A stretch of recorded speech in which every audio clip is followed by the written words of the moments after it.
The poor girl saw her rich boss burying a newborn baby, and this happened.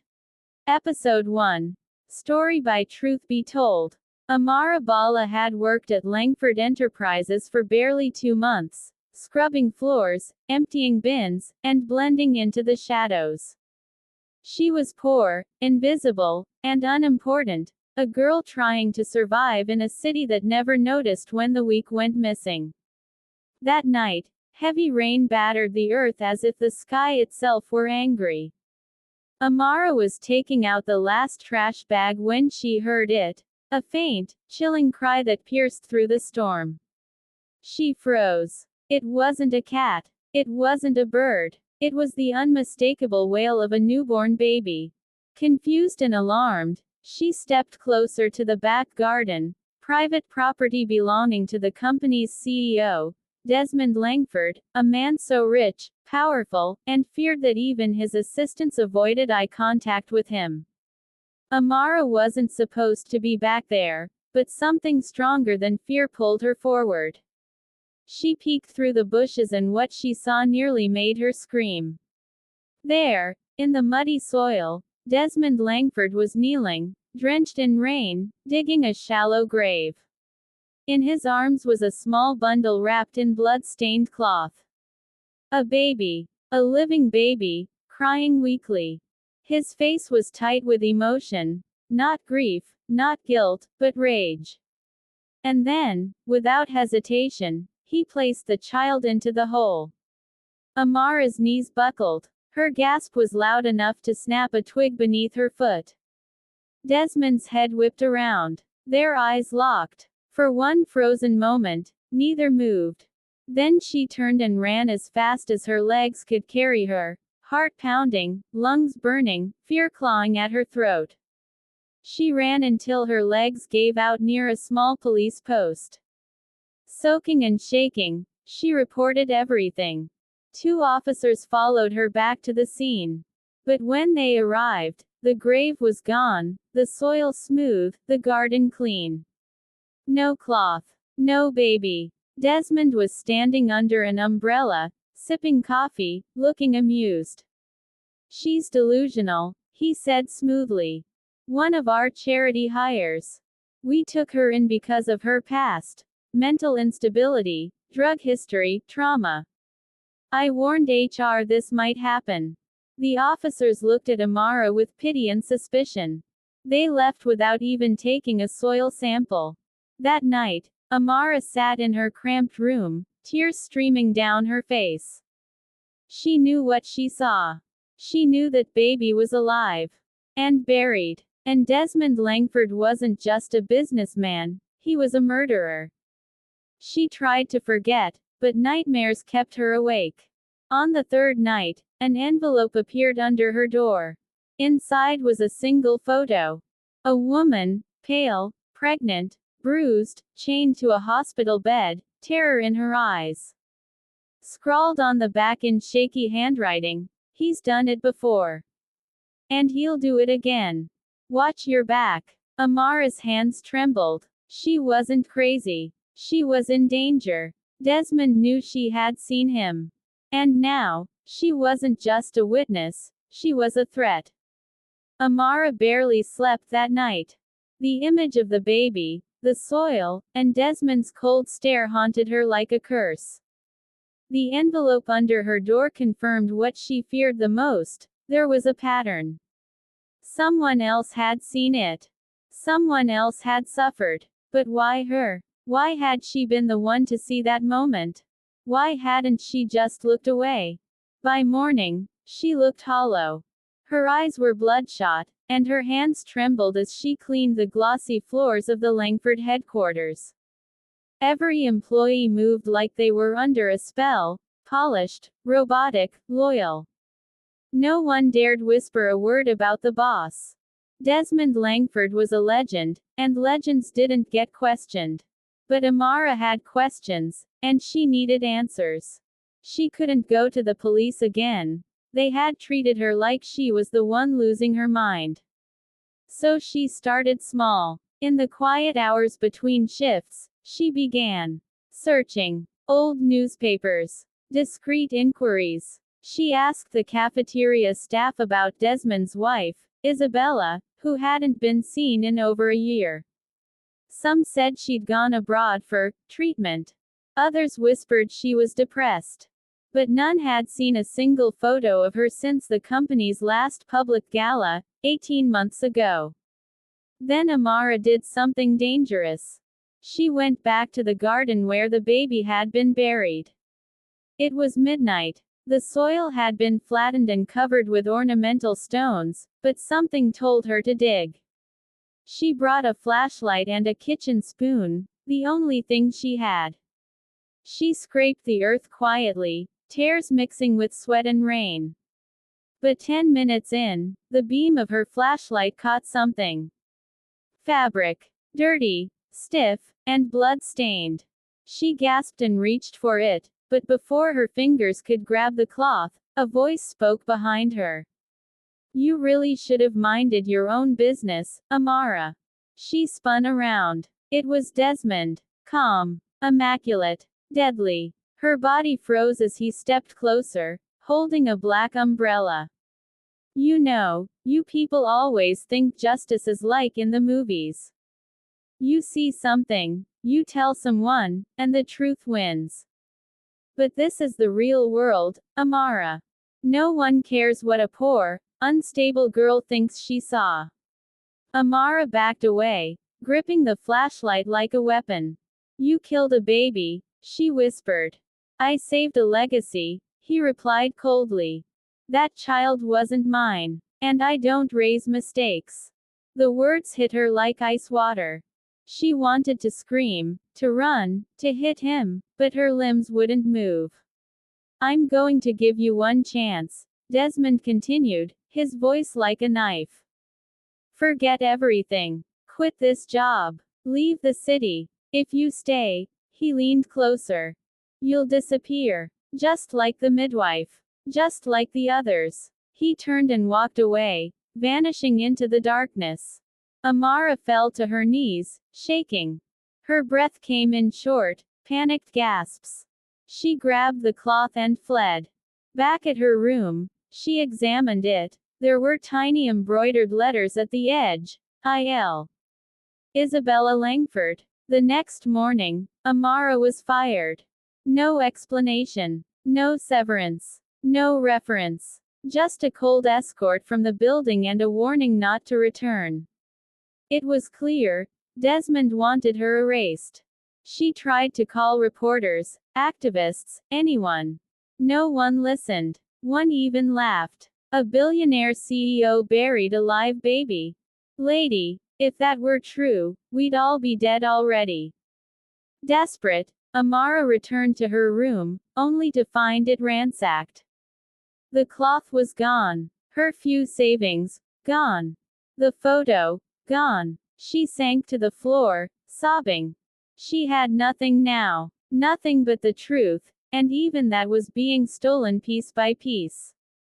That night, a note was slid under her door again. But this time, it wasn't typed or photographed. It was a single sentence, scrawled in blood-red ink. "He's not the worst one." Amara stared at the message, trembling. What did that mean? If Desmond wasn't the worst, then who was? And why did she feel like someone was watching her from the dark hallway? Amara didn't leave her room the entire next day. Her hands refused to stop shaking. The note, "He's not the worst one," looped in her head like a cursed chant. What could be worse than burying a living baby? Who else could be involved? She had no friends in the city, no money, and no job. Her phone was gone, stolen, perhaps planted. The door lock had been tampered with. She knew she was being watched, but by who? She waited until dark, then left with only the clothes on her back and the 50 naira in her pocket. She took a back alley bus to the only place left where she might find something. The Langford family's abandoned countryside estate, Whispering Pines. Rumors said Isabella Langford had once lived there before vanishing. No one dared go near it now. Some claimed it was haunted. Others said Desmond used it for quiet business. It took Amara 4 hours, 2 dangerous rides, and 1 cold hike through the woods to get there. But she did. And what she found shook her to the core. The gates were rusted but unlocked. The house, massive and gothic, stood like a corpse in moonlight. She crept in through a broken window, the floorboards groaning under her weight. Everything was covered in dust, untouched, forgotten. Then she heard it. A soft sound. A shuffle. A moan. A cough. Coming from behind a wall. She followed the sound, heart pounding, until she reached a large hallway where an old portrait of Desmond and Isabella hung, cracked through the middle. The sound grew louder. Behind the wall was a sealed door, camouflaged perfectly with wallpaper. She pushed, and it clicked open. What she saw nearly broke her. A woman, pale, chained, her belly sunken, eyes wild, skin bruised. It was Isabella Langford. Still alive. Barely. She turned her head slowly. "You're not him," she croaked. "Please, help me." Amara rushed to her side, trying to unchain her wrists, but they were padlocked with industrial cuffs. She cried as she whispered, "Who did this to you?" Isabella coughed, her voice raspy. "Desmond, and my sister. Her name is Lorraine. She's worse than him. The baby was hers." Amara blinked. "What? They used me," Isabella whispered. "Drugged me. Locked me here. Lorraine couldn't carry children, so she used my body. Desmond pretended to love me. But it was all fake. They said if I ever spoke, they'd kill the babies. The last one, they buried him alive." Amara covered her mouth, sobbing. Isabella's eyes widened. "Wait, you saw it?" Amara nodded. "I saw him bury the child. I went to the police. No one believed me." Isabella grabbed her arm with sudden strength. "Then you're already marked. Lorraine doesn't allow loose ends." That name, Lorraine, it triggered something. Amara remembered a woman who occasionally visited the office. Tall, elegant, cold. Everyone called her Miss L. Some thought she was Desmond's silent partner. Others assumed she was just a family member. But no one really knew. Amara now knew the horrifying truth. Lorraine Langford, Desmond's sister, was the puppet master. And the baby she saw being buried wasn't Desmond's mistake. It was a secret child born through forced surrogacy, kept alive only until it was no longer useful. Amara promised Isabella she would return with help. But as she stepped out of the hidden room, her body collided with something hard. Someone grabbed her. A cloth covered her mouth. The world went black. She awoke in darkness. Tied. Her mouth gagged. Voices echoed. "Female. Icy. You should have minded your business," came Lorraine's voice. "But now, we'll make use of you. Desmond thinks you should disappear. I think you should serve. Just like Isabella did." Amara's eyes widened in horror as a cold hand pressed against her stomach. "Healthy. Young. Fertile," Lorraine muttered. "You'll do nicely." And then she whispered the words that would burn in Amara's brain forever. "You'll carry the next one." Amara woke to the sting of ice-cold water on her face. She was strapped to a metal frame in a dimly lit basement, the walls lined with strange medical equipment, IVs, and a single camera blinking red. Her arms were raw from the restraints. Her throat burned from whatever chemical they had used to drug her. Lorraine Langford stood nearby, dressed in clinical white, flipping through a clipboard like this was just another business meeting. "You were never supposed to matter, Amara," she said without looking up. "Just a cleaner. A nobody. But then you saw too much. And unlike the others, you didn't fold." Amara's voice was hoarse. "Let me go. Please." Lorraine finally looked at her, eyes colder than any winter. "You think Desmond is the monster. No, dear. He just buries the bodies. I grow them. Amara felt her blood run cold. What? What are you talking about? Lorraine circled her slowly. I can't carry children. Our family's bloodline demands heirs. We can't just adopt. We need our DNA in power. So I built a system. Desmond provides the cover. I provide the wombs. Girls like you, they disappear. They give us what we need. Then they vanish. Amara's stomach twisted. You're insane. Lorraine smiled calmly. No, I'm meticulous. Controlled. Efficient. You'll be useful for about 10 months. If you behave, I might even let you forget afterward. We've done it before. You'll forget your name, your family, your past. Amara screamed, pulling at the restraints until her wrists bled, but it was no use. The room was soundproof. She was alone. Days passed, or maybe weeks. Time melted into pain, nausea, and fear. She was fed through a tube. Sedated when she screamed too much. Her body was being prepped for implantation. She heard whispers, other girls, crying in nearby rooms, faceless and broken. Then, one night, chaos erupted. Sirens. Yelling. A loud bang. A flash of light. Amara jolted awake to find her door blasted open. A woman in black tactical gear rushed in, her face familiar. It was the midwife from the photo. The one who had helped deliver Isabella's babies. We don't have much time, she hissed, cutting Amara free. Who are you? Amara gasped. A survivor. One of Lorraine's mistakes. I've been working with someone you know. She handed Amara a coat and pulled her through the halls, past dark rooms and locked doors. Who? Amara asked. The woman didn't answer until they reached the back exit. Isabella. She sent the photo. She never stopped trying. Amara felt tears sting her eyes.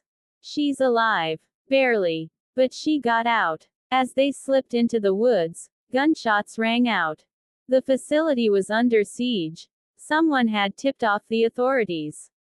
But not just the police. Someone higher. A special unit. Lorraine's secrets were unraveling. Amara was taken to a hidden safe house, where doctors treated her and gave her clean clothes. She was safe, for now. But she couldn't rest. They'll rebuild, she said. People like Lorraine don't stop. Then we don't either, the midwife said. We expose them. Every file. Every girl. Every baby. That night, Amara opened a dusty box handed to her by one of the rescuers. Inside were dozens of photos, newborns, hospital beds, victims. And at the very bottom, a birth certificate.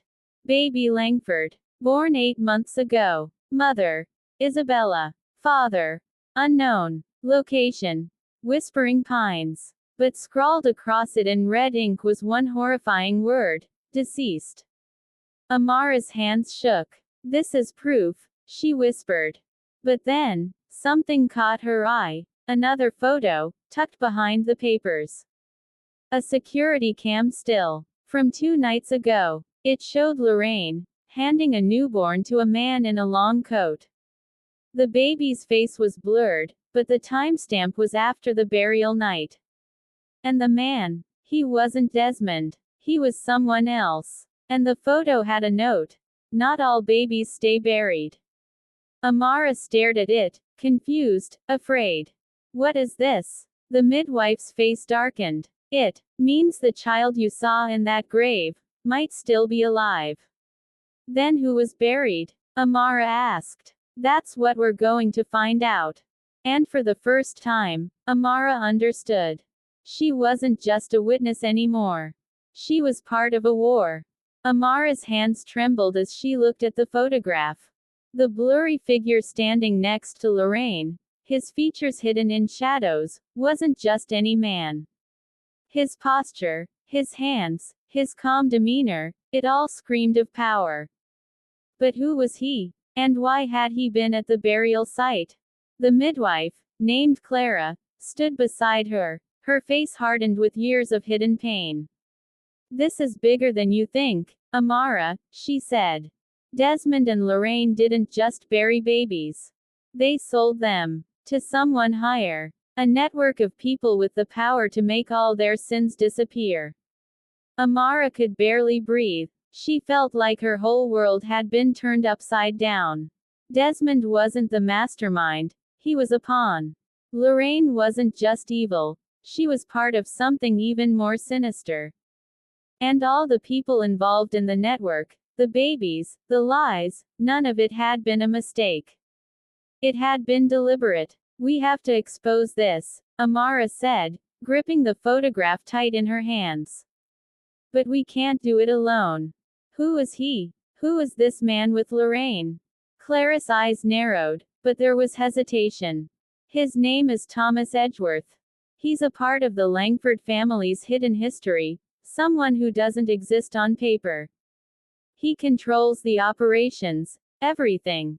Desmond may have buried the baby, but Edgeworth decides who lives and who dies.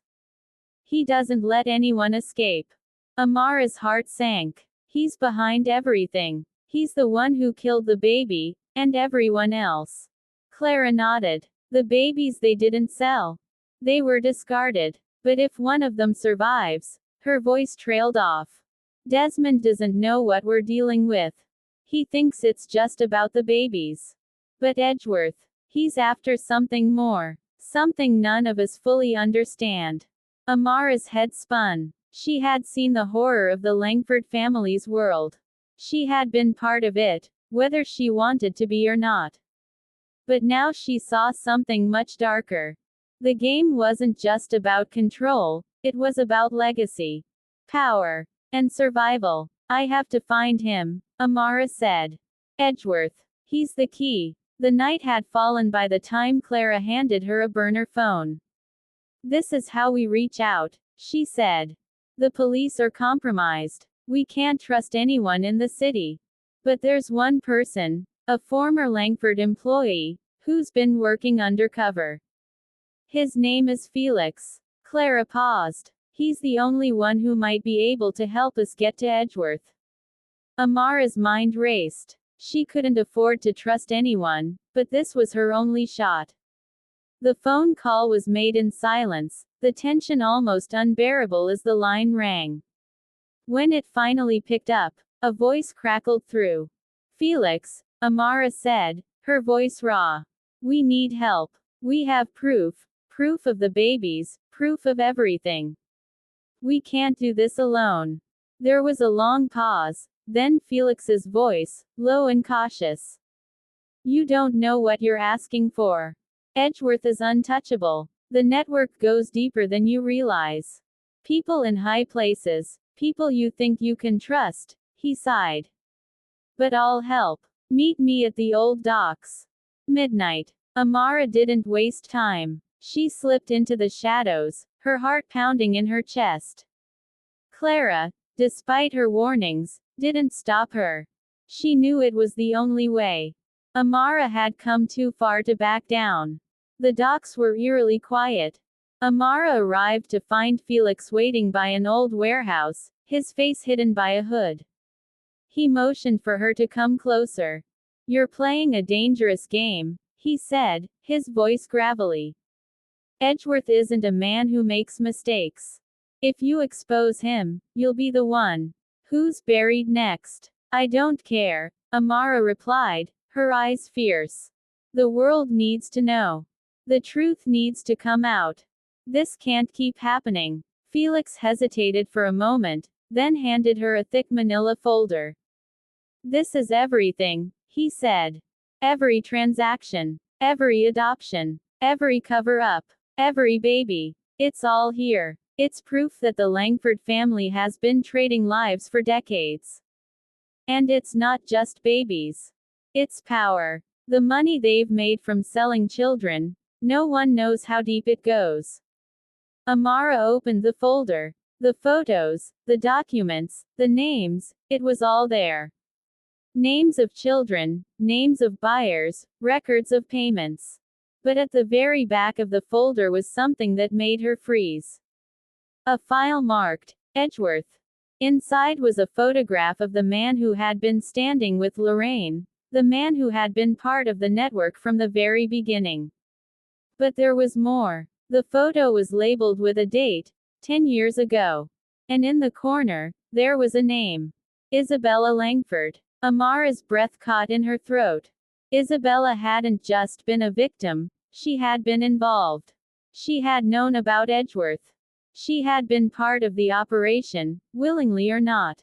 This is the final piece, Felix said quietly. You need to get this to the right people. The authorities won't touch it. But there's someone who will. Amara's mind was spinning. Who? Felix looked her dead in the eye. You're the one who can make the world listen. Because no one will ever believe a man like Thomas Edgeworth will fall. But they'll believe you. Before she could respond, a car screeched to a halt behind them. The headlights were blinding. Amara's heart stopped. Felix cursed under his breath and grabbed her arm, pulling her toward the shadows. But it was too late.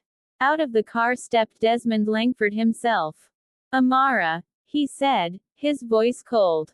You should have stayed away. Now, you're a part of this mess. And I'm going to make sure you don't get out alive. The air around her felt like it was closing in. Desmond's presence was suffocating, but she wasn't afraid anymore. She had the truth. She had the proof. And it didn't matter how powerful he was.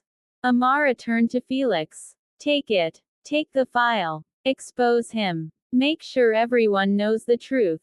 Desmond stepped closer, his face twisted with anger. You think anyone cares about your little folder? This is bigger than you. Amara met his gaze. Maybe. But this is the end of your family's reign. And the beginning of everything they've hidden. Before Desmond could respond, the sound of sirens echoed through the night. Felix vanished into the shadows, disappearing with the file. Amara was left standing alone, her hands shaking but her heart finally free. Desmond lunged toward her, but the police cars arrived just in time. He was dragged away, shouting curses, but Amara didn't hear them. She was too busy looking at the light in the distance, the first light of truth finally breaking through the darkness. The Langford empire would crumble. The babies, the lies, the murders, they would all come to light. And Amara Bala would be the one to bring it all down. The end.